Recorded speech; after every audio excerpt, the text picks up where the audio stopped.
ಶ್ರೀ ಗುರುಭ್ಯೋ ನಮಃ. ಹರಿ ಓಂ. ಭಾಗವತ ಸುಸಂಮೋದ ಶ್ರೋತೃಗಳಿಗೆ ಸುಸ್ವಾಗತ. ಈ ಹಿಂದೆ ನಾವು 20ನೇ ಎಪಿಸೋಡ್ನಲ್ಲಿ ಸುಮಾರು 474 ಪ್ರಶ್ನೆಗಳವರೆಗೆ ಚಿಂತನೆಯನ್ನು ನಡೆಸಿದ್ವಿ. ಇದೀಗ 21ನೇ ಎಪಿಸೋಡ್ನಲ್ಲಿ 475ನೇ ಪ್ರಶ್ನೆಯಿಂದ ಚಿಂತನೆಯನ್ನು ಮುಂದುವರಿಸೋಣ. ಹಿಂದೆ ಬಂತು, ಸತ್ವಗುಣದ ಸಾತ್ವಿಕರು ಸಾಂಖ್ಯಜ್ಞಾನಾಧಿಕಾರಿಗಳು. ಸತ್ವಗುಣದ ಸೂಚನೆಗಳೇನು ಅದನ್ನು ನೋಡಿದ್ದಾಯಿತು. ಸಾತ್ವಿಕರು ಯಾರು ಹಾಗಾದರೆ? ಫಲಾಪೇಕ್ಷೆ ಇಲ್ಲದೆ ಭಕ್ತಿಯಿಂದ ವಿಹಿತ ಕರ್ಮಾನುಷ್ಠಾನ ಮಾಡುವವರು. ಶ್ರೀ ವಿಷ್ಣು ಪ್ರೇರಣೆಯ ಶ್ರೀ ವಿಷ್ಣು ಪ್ರೀತ್ಯರ್ಥಂ ಕಾರ್ಯಾಚರಣೆ ಮಾಡಬೇಕು. ಸತ್ವಗುಣ ಹೆಚ್ಚಿದಾಗ ದೇವತೆಗಳಿಗೆ ಬಲ. ರಜ ತಮ ಗುಣಗಳನ್ನು ಮೆಟ್ಟಿ ನಿಲ್ಲುವ ಸತ್ವಗುಣದ ಅಭಿವೃದ್ಧಿಯಿಂದ ಧರ್ಮ ಜ್ಞಾನಾದಿಗಳ ಸಾಧನೆಗೈದು ಈ ಯಾರು ಸುಖಿಗಳಾಗಿರ್ತಾರಲ್ಲ ಅವರೇ ಸಾತ್ವಿಕರು. ವಿಷಯಾಸಕ್ತಿ ಕಡಿಮೆಗೊಂಡು ಪ್ರಸನ್ನವಾದ ಇಂದ್ರಿಯ ಹಾಗೂ ಮನಸ್ಸನ್ನು ಹೊಂದಿದವರು. ಜಾಗೃತ ಅವಸ್ಥೆಯಲ್ಲಿ ಅಂದರೆ ಎಚ್ಚರವಾಗಿರುವಾಗ ಸತ್ವಗುಣದ ಪ್ರಭಾವ.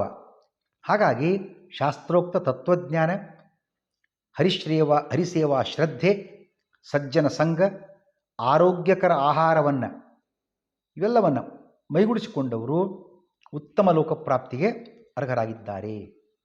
ರಜೋಗುಣದ ಸೂಚಕಗಳು ಯಾವುದು?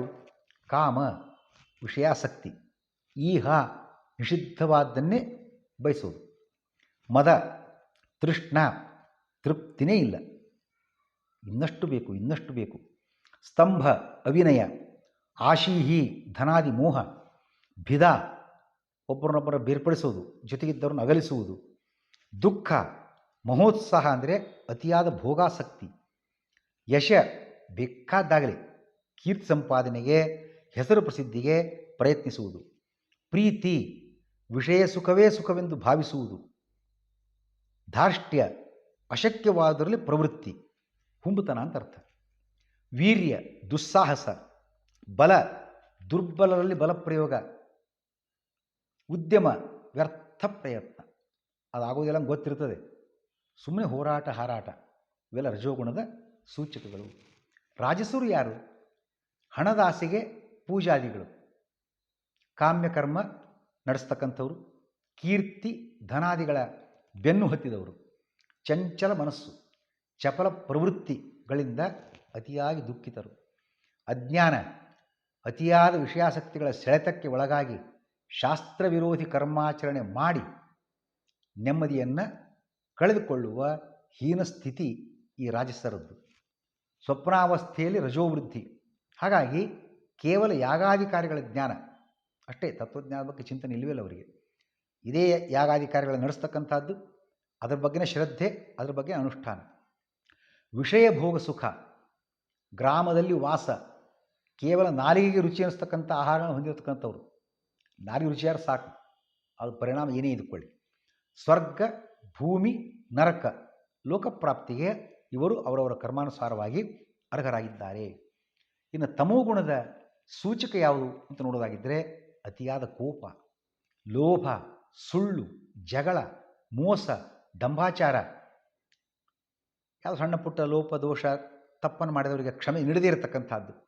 ಹಿಂಸೆ, ಕಳೆದುಕೊಂಡುದಕ್ಕೆ ದುಃಖ, ಒದ್ದಾಟ.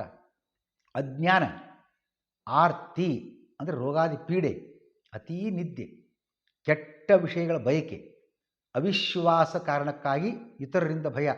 ಯಾರೇನು ಮಾಡ್ತಾರೋ ಗೊತ್ತಿಲ್ಲ, ಯಾವಾಗ ಏನಾಗ್ತೋ ಗೊತ್ತಿಲ್ಲ. ನಿಷ್ಕ್ರಿಯತೆ, ಯಾವ ಕೆಲಸಕ್ಕೂ ಮನಸ್ಸೇ ಇಲ್ಲ. ಇವೆಲ್ಲ ತಮೋಗುಣದ ಸೂಚಕ. ತಾಮಸರು ಯಾರು ಅಂತ ನೋಡೋದಾಗಿದ್ದರೆ ತಮೋಗುಣ ಹೆಚ್ಚಿದಾಗ ರಾಕ್ಷಸರಿಗೆ ಬಲ.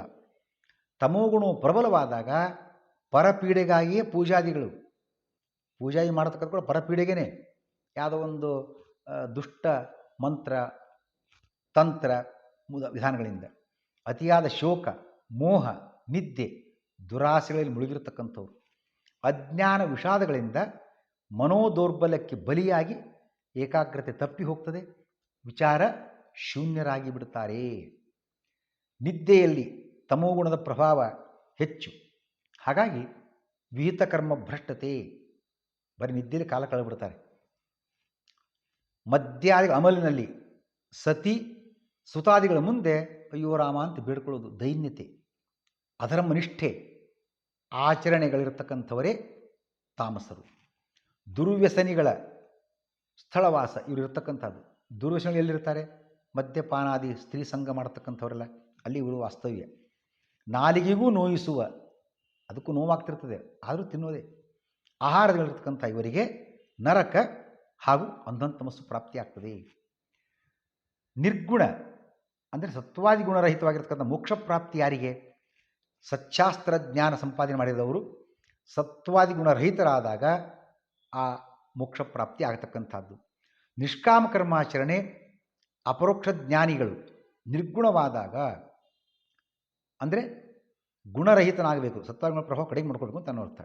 ಹರಿಮಹಿಮೆ ತಿಳಿದು ಹರಿಯೇ ಗತಿ ಎಂದರಿತು ಶ್ರದ್ಧೆಯಿಂದ ನಿರ್ಗುಣನಾದಾಗ 3 ಗುಣ ಪ್ರಭಾವವನ್ನು ಕಳ್ಕೊಳ್ಬೇಕು. ಹರಿಯನ್ನು ಸಾಕ್ಷಾತ್ತಾಗಿ ನೋಡುವುದು ಅದೇ ನಿರ್ಗುಣ ಸುಖ.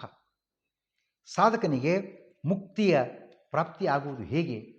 ಹುಟ್ಟು ಸಾವು ರೂಪದ ಈ ಸಂಸಾರ ಅಂತ ಏನುಂಟಲ್ಲ, ಸತ್ವಾದಿ ಗುಣಗಳಿಂದ ಆದುದು. ಎಲ್ಲೆಡೆ ನೆಲೆ ನಿಂತ ಪುರುಷ ಪ್ರಕೃತಿಗಳ ಧ್ಯಾನದಿಂದ ತ್ರಿಗುಣಗಳ ಜಯವನ್ನು ಸಂಪಾದನೆ ಮಾಡಬೇಕು. ಆ ಮೂಲಕ ಹರಿಯ ಜ್ಞಾನ ಧ್ಯಾನಗಳನ್ನು ತಂದುಕೊಂಡು ಆ ಸಾಧನೆಯನ್ನು ಮಾಡಿ ಮೋಕ್ಷವನ್ನು ಪಡೆದುಕೊಳ್ಳಬೇಕು.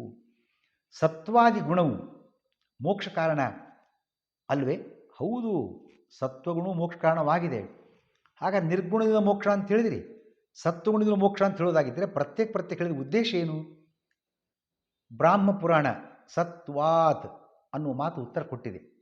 ನಿರ್ಗುಣವು ನೇರವಾಗಿ ಮುಕ್ತಿಯ ಕಾರಣ, ಸಾತ್ವಿಕವು ಧ್ಯಾನಾದಿ ಅನುಷ್ಠಾನಗಳ ನಂತರ ಆಮೇಲೆ ಸ್ವಲ್ಪ ವಿಳಂಬವಾಗಿ ಮುಕ್ತಿಗೆ ಕಾರಣವಾಗುತ್ತದೆ. ಹರಿಜ್ಞಾನ ಮತ್ತು ಧ್ಯಾನ ಸಾಧನೆಗಳ ಉಪಾಯಗಳೇನು? ಸಜ್ಜನ ಸಂಘ, ಫಸ್ಟ್ ಆಫ್ ಆಲ್ ಮೊದಲು ಆ ಕಾರ್ಯ ಮಾಡಬೇಕು.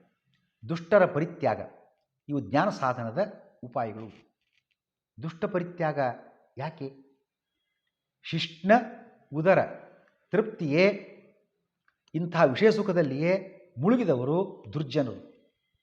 ಹಾಗಾಗಿ ಅಂಧೇನೈವ ನಿಯಮಾನ ಯಥಾಂಧಾಹ ಅಂತ ಕಾಟಕದಲ್ಲಿ ಯಮದೇವ ನಚಿಕೇತನಿಗೆ ಹೇಳುವಂತೆ ಕುರುಡನನ್ನು ಹಿಂಬಾಲಿಸಿದವರಿಗೆ ಅವನು ಹೇಳ್ತಾನೆ, ಕುರುಡ ಬನ್ನಿ ನನ್ನ ಜೊತೆಗೆ, ನಾನು ದಾಟಿಸ್ತೇನೆ ಈ ಕಾಲುವೆ ಗಟಾರ ಚರಂಡಿ. ತಾನು ಬೀಳ್ತಾನೆ, ಕರ್ಕೊಂಬಂದವರು ಬೀಳಿಸ್ತಾನೆ. ಕುರುಡನ್ನು ಹಿಂಬಾಲಿಸಿದವರಿಗೆ ಪತನದಂತೆ ದುಷ್ಟರ ಸಹವಾಸಿಗೂ ನರಕಾದ ಪತನ ಪಕ್ಕ.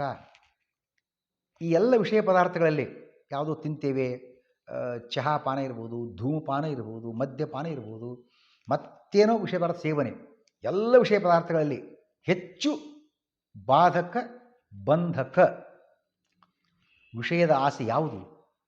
ಪ್ರಶ್ನೆ ಕೇಳಿದ್ದಾನೆ ಉದ್ಧವ. ಹೇಳಿದ ಕೃಷ್ಣ, ಜನನೇಂದ್ರಿಯ ಸುಖ, ಸ್ತ್ರೀ ಸುಖ ಪಡೆಯುವ ಆಸೆ. ಇದು ಬಂದು ತಲೆಯಾಗಂದ್ರೆ ಮುಗಿತು, ಅಧಪತನ ಪಕ್ಕ. ಎಂತೆಂಥವರು ಕೂಡ ಮಣ್ಣು ಮುಕ್ಕುವಂತಾದುದು ಹೆಣ್ಣಿನಿಂದ. ನರಕಾಸುರ 16,100 ಕನ್ಯರನ್ನು ಕೂಡಿ ಹಾಕಿದ್ದ ತಾನು ಮದುವೆ ಆಗಬೇಕು ಅಂತ ಹೆಣ್ಣಿನ ಆಸೆಯಿಂದ. ನರಕಾಸುರ, ರಾವಣ ಇಂಥವರಲ್ಲಿ ನಾಶವಾಗಿರ್ತಕ್ಕಂಥದ್ದು ಹೆಣ್ಣಿನ ಕಾರಣದಿಂದ. ಸೀತೆಯನ್ನು ಪಡೆಯುವ ಉದ್ದೇಶಕ್ಕೋಸ್ಕರನೇ ರಾವಣ ಸಂಹಾರವಾಗಿದ್ದಲ್ವ, ಆ ಪ್ರಯತ್ನ ಮಾಡಿದಕ್ಕೋಸ್ಕರ. ಇಂದ್ರ ಪದವಿ ಏರಿರತಕ್ಕಂಥವನು ಸಹಿತ ನಹುಷ ಹೆಬ್ಬಾವಾಗಿ ಭೂಮಿಗೆ ಬೀಳುವಂತಾದುದು ಹೆಣ್ಣಿನ ಆಸೆಯಿಂದ. ಶಚಿಯನ್ನು ಪಡೆಯಬೇಕು. ನೋಡ್ರಿ, ಹೆಣ್ಣಿನ ಆಸೆ ಎಷ್ಟು ಮಾರಕ ಬಾಧಕ. ಗಂಡು ಆನೆ ಕೆಡ್ಡಾಕಿ ಬೀಳುವುದು ಹೆಣ್ಣಿನ ಆಸೆಯಿಂದ. ಇವತ್ತು ಹೆಣ್ಣಾನೆ ತೊಗೊಂಬರ್ತಾರೆ, ಗಂಡು ಕಾಡಾನೆಯನ್ನು ಅದನ್ನು ಹಿಡಿಬೇಕು ಅಂತ ಒಂದು ಕೆಡ್ಡ ತಯಾರು ಮಾಡಿರ್ತಾರೆ. ಆನೆಯಲ್ಲಿ ಬೀಳಿಸ್ತಾರೆ. ಬೀಳಿಸೋಕ್ಕಿಂತ ಮುಂಚೆ ಆ ಹೆಣ್ಣನ್ನು ಕರ್ಕೊಂಬರ್ತಾರೆ. ಆ ಹೆಣ್ಣನ್ನು ತೊಗೊಂಬರುವಾಗ ಆ ಹೆಣ್ಣಿನ ಆನೆ ಆಸೆಯಿಂದ ಗಂಡಾನೆ ಬೆನ್ನು ಹತ್ತದೆ. ಬಂದು ಬಂದು ಬಂದು ಬಂದು ಕೆಡ್ಡದಲ್ಲಿ ಬೀಳ್ತದೆ. ಅದಕ್ಕಾಗಿ ಸಂಗಮ್ನ ಕುರ್ಯಾತ್ ಪ್ರಮದಾಸು ಜಾತು, ದುಷ್ಟ ಸ್ತ್ರೀ ಸಂಘವನ್ನು, ಪರಸ್ತ್ರೀ ಮೋಹವನ್ನು ಕೂಡದು ಅಂತ ಹೇಳಿದ್ದು ಈ ಕಾರಣಕ್ಕೋಸ್ಕರನೇ. ಹಾಗಾದರೆ ಸ್ತ್ರೀ ಸಂಘ ಸತ್ಪುಂಸು ಚ ತಥಾ ಸ್ತ್ರೀಷು ನ ಸಂಗೋ ದೋಷಮಾವಹೇತ್. ಮಹಾವರಹ ಪುರಾಣ ಹೇಳ್ತಾ ಇದೆ, ಸಜ್ಜನ ಸ್ವಪುರುಷ ಸಂಘ, ಸಜ್ಜನ ಸ್ವಸ್ತ್ರೀ ಸಂಘ ಇವು ದೋಷದಾಯಕ ಆಗೋದಿಲ್ಲ ಎಂದು ಹೇಳುತ್ತಾ ದುಷ್ಟ ಸ್ತ್ರೀ ಸಂಘ ಮತ್ತು ಮೋಹಾದಿಗಳನ್ನು ನಿಷೇಧ ಮಾಡಿದೆ. ಅವುಗಳು ಕೂಡದು ಅಂತ ಶಾಸ್ತ್ರ ನಿರ್ದೇಶನ ಕೊಟ್ಟಿದೆ. ಶ್ರೀಕೃಷ್ಣ ಅರ್ಪಣಿಸ್ತು.